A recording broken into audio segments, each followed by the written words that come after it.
and welcome back to my channel. My name is Emily, and today we have another video in my Pride Month video series talking about various LGBTQIA+ identities.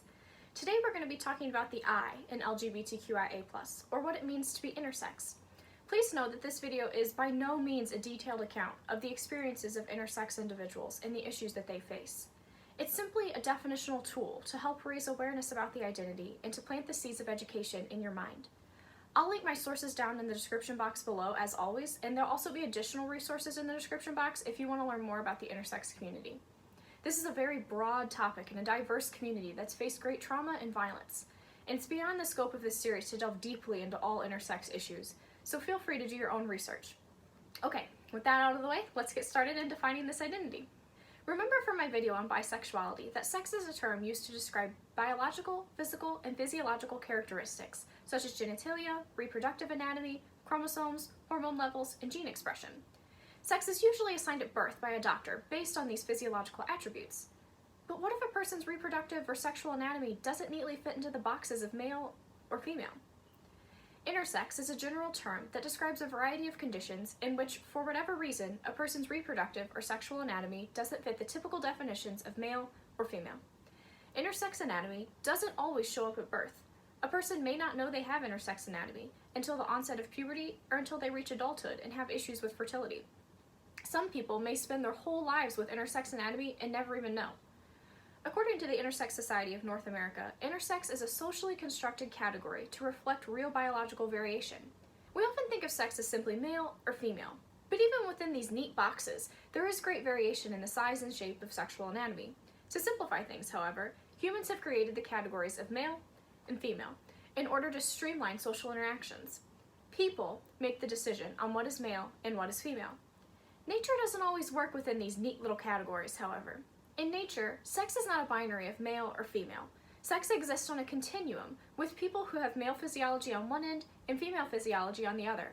But there's a lot of space in between, filled with people who have a mix of male and female biology. Sometimes people are born who fall in this middle part and who don't neatly fit into either the male or the female box. It's possible, for example, for a person to be born that appears to be female on the outside, but has typical male anatomy on the inside. Or a person could be born with genitals that seem to be in between what is typically considered male or female. Or maybe a person is born with mosaic genetics, so that some of their cells have XX chromosomes and some of them have XY. There are at least 40 recognized conditions and circumstances in which a person may be born with intersex anatomy. If you'd like more information on the specific medical conditions, check out the Intersex Society for North America's website down below. Because there are so many different conditions that can lead to intersex anatomy and no consensus on what actually defines the intersex category, it's hard to estimate how many people are intersex. According to the Intersex Society of North America, about 1 in 100 newborns can be described as having bodies that differ from the standard of male or the standard female. Interact estimates that 1.7% of people are born intersex. Compare that to the fact that identical twins only account for about 0.3% of births, meaning that a person is more likely to be born intersex than they are to be born an identical twin. Intersex is an adjective used to describe someone's body. It isn't a gender identity. An intersex person may identify their gender as male, female, non-binary, or any other gender identity. Remember that gender is not based on physiological characteristics. It's a social construct used to describe a set of roles and expectations a person is supposed to fulfill. An intersex person can also identify with any sexual orientation. Some intersex folks may be LGBTQIA+, but some may not be. So you might be hearing this and sitting there thinking, okay Emily, well if intersex isn't a gender, and a person identifies as a binary gender like male or female, and also identifies as straight, why is the I part of the LGBTQIA+ community? Great question, let's talk about it.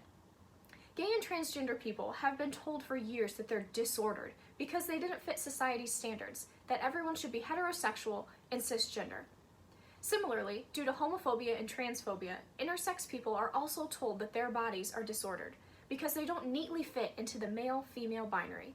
For years, intersex newborns and children have been given unnecessary surgeries by doctors, without their consent obviously, to assign them a gender out of the belief that it was necessary to fix their bodies, to make them either male or female, so that they could grow up to be believable, straight, good little boys and girls.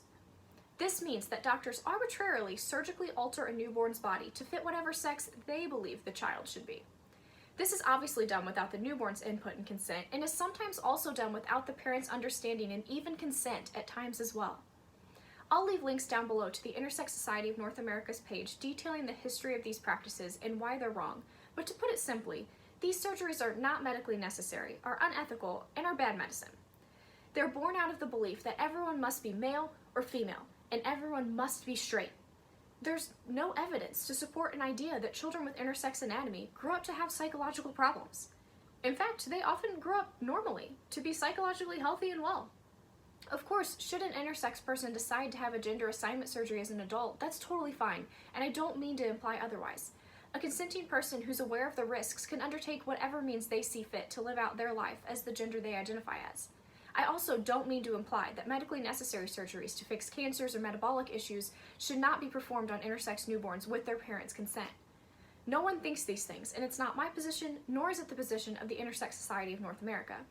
I simply mean to draw awareness to the injustice and psychological harm that comes from performing medically unnecessary surgeries on children without their consent, and sometimes even without their parents' consent or knowledge. There's no evidence that children with an intersex anatomy grow up with psychological issues, or that they are any worse off than the children who are surgically altered at birth. Unfortunately, there's plenty of evidence that people who are surgically altered at birth without their consent and knowledge grow up with many physical and psychological problems.